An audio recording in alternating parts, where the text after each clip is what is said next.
Looking to learn life lessons without going through the experience? You've come to the right place. Welcome to Hidden Struggles with your host, Lady C. Hey. I'm back again, y'all, with another story about my experiences in college. First of all, I want to just talk about how an inquisitive person I have always been. I remember when I was in grade school back in Arizona, and this one school I went to, at the end of the summer, towards the end of the summer, they would post who your homeroom teacher was going to be for that next school year. And I remember it was always posted up like in the library. And if you could just kind of like get yourself over that area to look into the window, you could kind of like see how they had posted the students and whose class they were going to be in. So I was that kid. I just wanted to know. Not that I was so interested in being back in school. I just wanted to know whose class I was going to be in.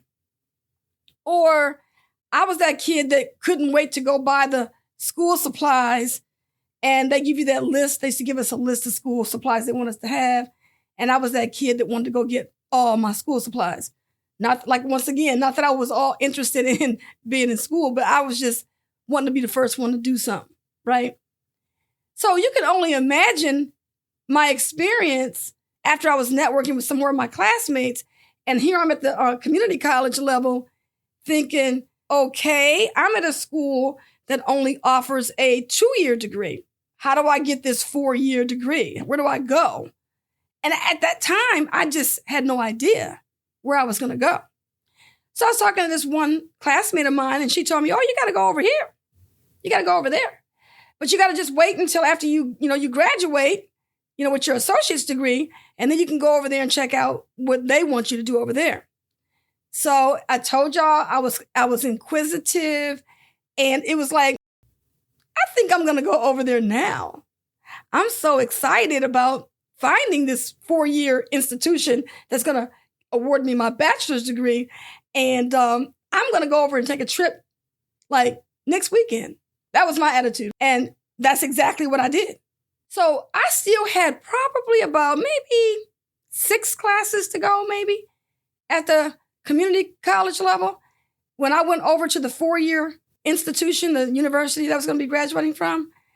And I talked to this academic advisor, and we hit it off like right away. I mean, I was probably there for an hour. We laughed, we joked, we talked.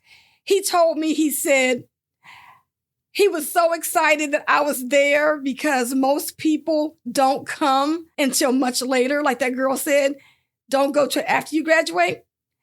And the information that he gave me was like a lifesaver for me and my husband, especially my husband, because he was getting a different degree than I was getting. And when I was talking to this academic advisor, he was telling me all about how people get so frustrated because most people going to school that he had been dealing with wanted to get a 4-year degree, a bachelor's degree.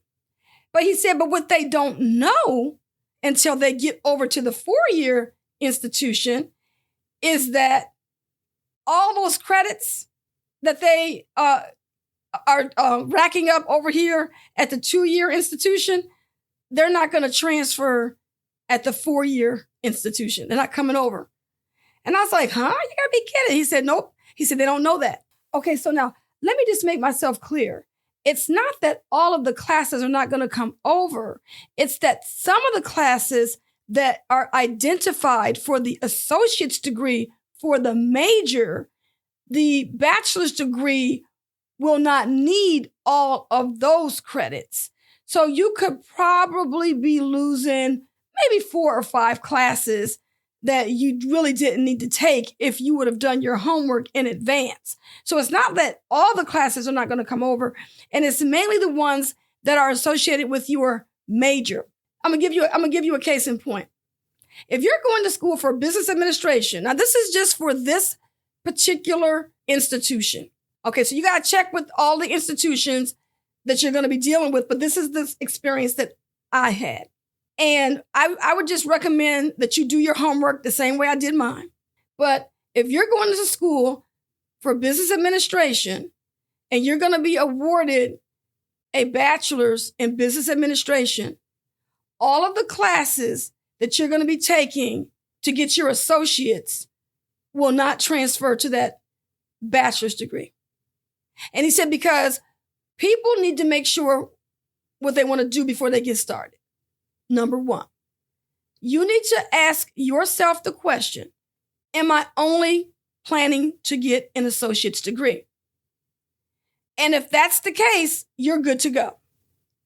But if you know that it's in your cards that you want to get a bachelor's degree, then you need to be trying to find out where you're going to go to do that and make sure that you're coordinating those efforts. And that's what I was actually doing when I was there, unbeknownst to me. I was actually coordinating efforts because, like I told y'all before, I'm the inquisitive person. I want to be a couple of steps ahead.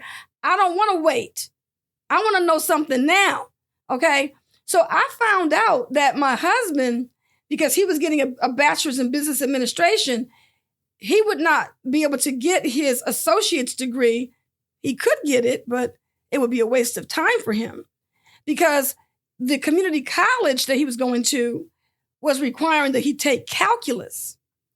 But if you're going to get a bachelor's degree in business administration, going over from the community college to this 4-year institution, that would just be a wasted credit.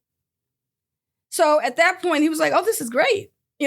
So he did not get an associate's degree because like maybe 6 of his classes he would not need to take, because when he goes over to the 4-year institution, they were going to have a whole new set of curriculum for him to get under that umbrella.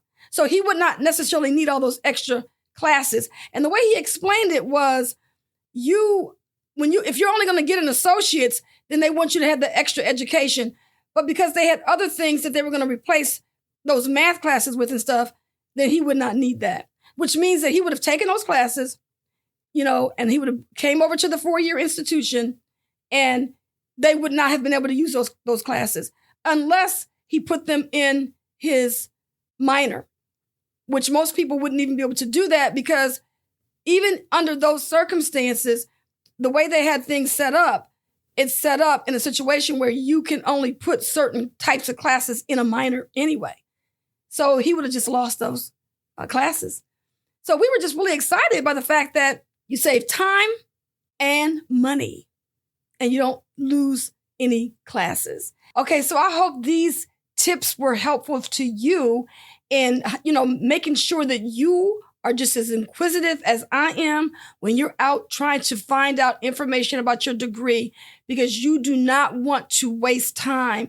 And that's what's so frustrating for so many people, because no one ever shares this kind of information. And in the next episode, I'm going to be telling you my experience and lesson learned about dropping classes when you're attending college. This has been Lady C. Thank you so much for tuning in to another episode of Hidden Struggles. And in the next episode, I'm going to share my experience and the lesson I learned about how to withdraw from a class I no longer want to attend when going to college.